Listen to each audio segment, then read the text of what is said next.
Hello, Wonderland. Kelly here. Out for a brief wander this morning, fairly close to home. I'm at Maymont, which is a Richmond fixture that I don't think I've brought you to before because I'm usually here with family, and I don't usually film when I'm out with family. So, yeah, it's kind of it was an old estate of a rich family, basically, but it's become a park, and it's kind of a mix of historic estate, botanical garden, um, nature center. There's a kind of a native animal zoo and a farm, which is kind of where I am right now at the farm area. Got some horses here, got some goats over there, some other sheep and such. Got a little pollinator garden up here. Yeah, nice little place, fun to explore, good for photography. It's a gloomy, overcast, slightly drizzly day.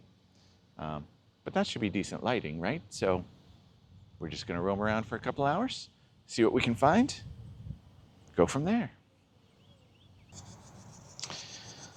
So I'm starting out here in the pollinator garden. I've got the R5 Mark II. I've got the 100mm macro on right now. So it's kind of looking for butterflies and such. But a lot of this is a bit past peak since we're getting towards the end of summer. Oh, I like this plant here. Yeah, so there's mostly actually birds in here right now. So I think I'll switch to the 100 to 500 after I grab a few little flower shots and see if I can shoot any of the birds around. They're mostly just wrens and sparrows, but you know, I like those too. Most of the birds kind of moved away, but then a hummingbird showed up, female ruby-throated, drinking from some flowers. Got some good shots of that one, and it came real close to me. I guess they're fairly used to people here, which makes sense. Yeah, that was cool. The goats here just got a new playground. Not too many on it at the moment, but looks like fun. Over there, and then we'll head down the hill here past the horses. But first, this goat looks cooperative.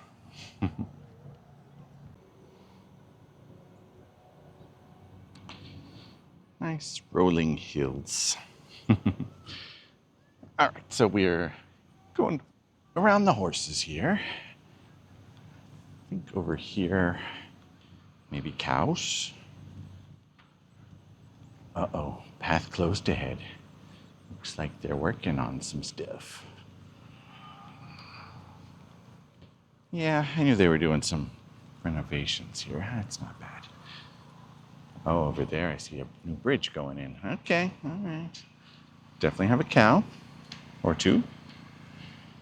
That'll be a shot.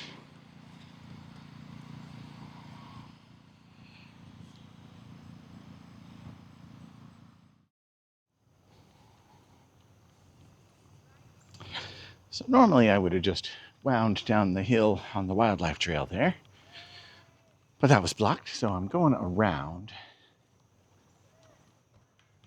Yeah, I'm hoping most of the exhibits are still available for the wildlife. Just got a detour to get there. They have a nice raptor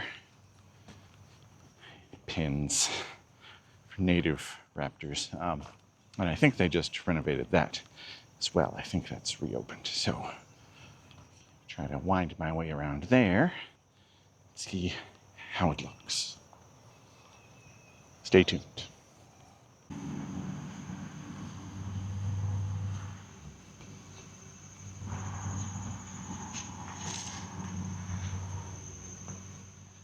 This is cool.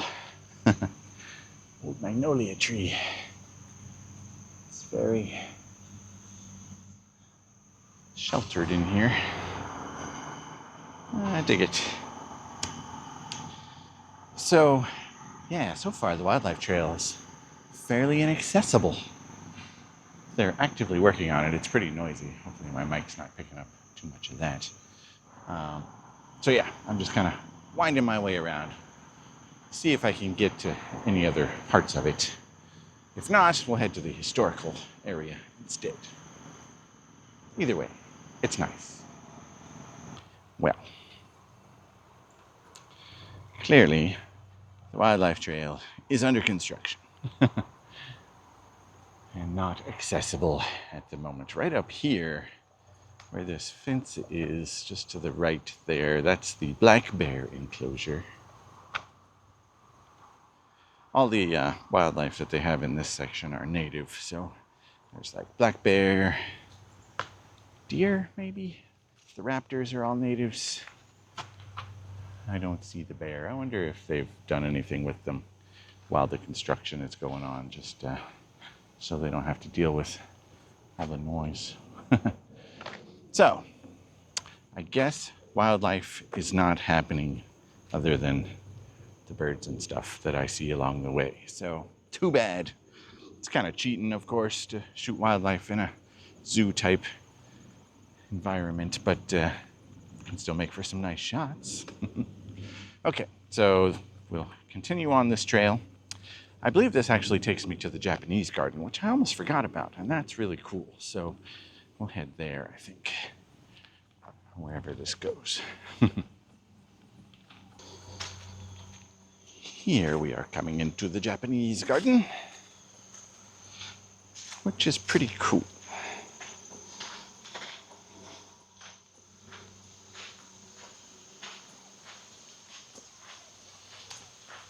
Sounds like the waterfall might even be running today. It's not always. Yeah. Let's check this out.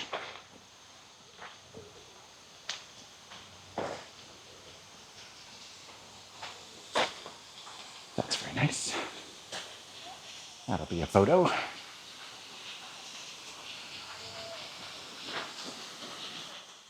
This, of course, is a man-made waterfall, but I believe it's the tallest in the area. As waterfalls go.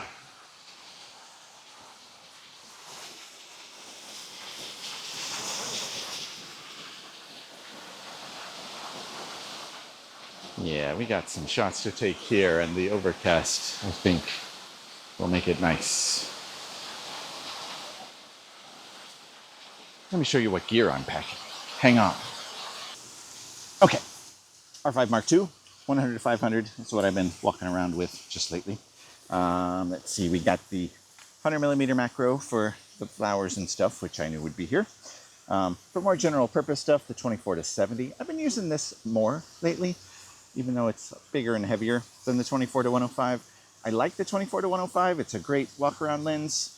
But when I want just that little bit of extra quality, or think I might want to use the 2.8, I've been bringing this one, and I'm pretty pleased with it, of course.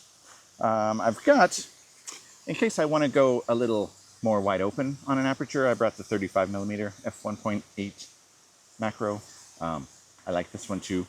And in case I want to go wider, I've got the 16mm f2.8 little prime. So that's cool.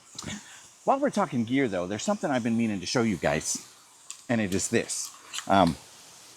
Let me detach it. You know I like Peak Design stuff. I love their slide strap, and I like the capture clip for my backpack strap. But yeah, I always was finding myself taking that on and off, the capture clip little plate. And I came across this, if I can show you.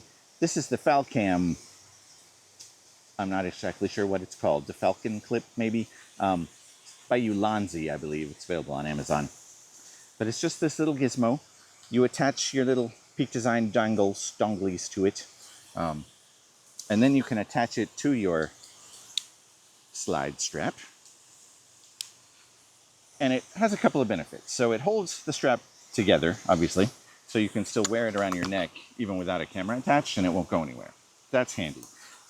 Usually if I detach the camera with these, obviously the strap can just slide right off. It means I can leave the little plate on my camera, and it slides right in here and locks very securely and pretty firmly. I was afraid it would jiggle or kind of wobble, or rattle at least, and it's really very solid. And that's handy because then if I want to take the camera off the strap, if I'm hand holding and the strap is just kind of annoying, squeeze the little two side ones, slide it right off, I'm free. And then when I want to go back on the strap, just like that. I really like it. I really like it. I use it a lot for that exact purpose. So like today I'm walking around, right? This is a little heavy dangling from the strap, so I can just take it off the strap real quick. I've been tucking it under my arm, carrying it like that, or just carrying it loose. And then when I want to go back on the strap, super easy if I hit it right. You do want to make sure you get it on there properly. But yeah, just a little gizmo, not very expensive, maybe 25 bucks. I'm guessing. I'll put it on the screen. But I think worth it, especially if you're already in the peak design sort of ecosystem. Makes it handy too if I'm dual wielding cameras with the backpack. I can have one on the strap, one on the capture clip, and switch back and forth real easily since I'm using the same little archive plate on each. And if I want to go tripod, if I've got the tripod along, easy to detach, pop it on the tripod or back on the strap. So yes, I'm not sponsored. I didn't get this for free, but I do like it, and I thought I'd share. There you go.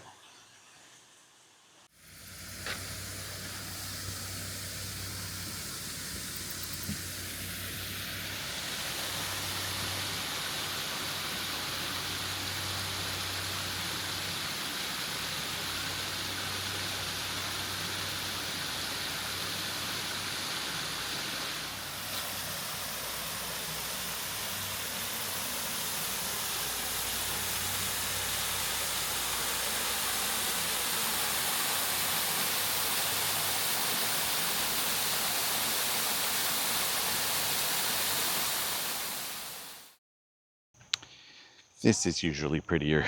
There's kind of a scum on top of the water right now. It's making it not ideal. But you can tell it could be pretty.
There's a hummingbird. You can see that. Guess there's hummingbirds here. Okay, so good time in the Japanese garden. I think I got some stuff that I will like. Now I'm gonna head up. Above this waterfall is the Italian garden. Hopefully that's nice today. I know it's nice, but today. I was thinking this was the trail to it, but I guess not. Okay, back. So that's the top of the waterfall. And this leads up to the Italian garden. And it's pretty nice on its own, right? Definitely got some shots here. The water is not always running, so that's a nice bonus today. Very cool.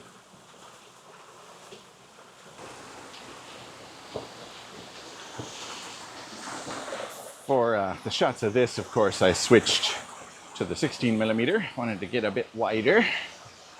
Almost got it all in. The 10 to 20 obviously would have been better, but it's okay. I'll take it. Very nice indeed.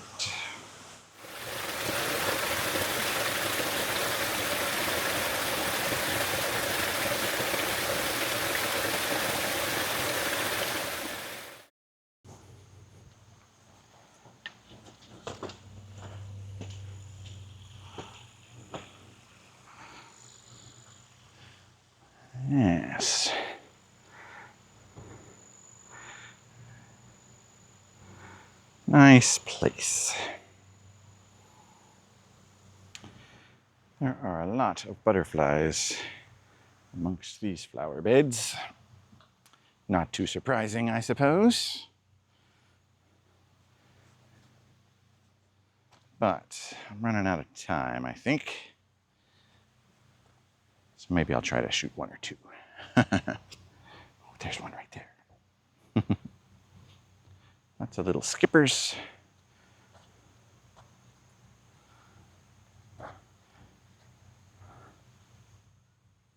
Lots of bees. Yeah, this is a better pollinator garden than the first one I was at. Okay. So over here, behind the lovely statue, is the historic estate, the Dooley estate. Clearly, that is being renovated right now too. So I picked kind of a bad day to come here to show you. Can't get to the best part of the wildlife walk. I think I've been in the estate once, maybe, but that's not happening today. Can't even get up to it. So, yeah, welcome to Maymont. It'll be better in 6 months, let's say. Okay, I see some more butterflies I want to shoot real quick. Hang on.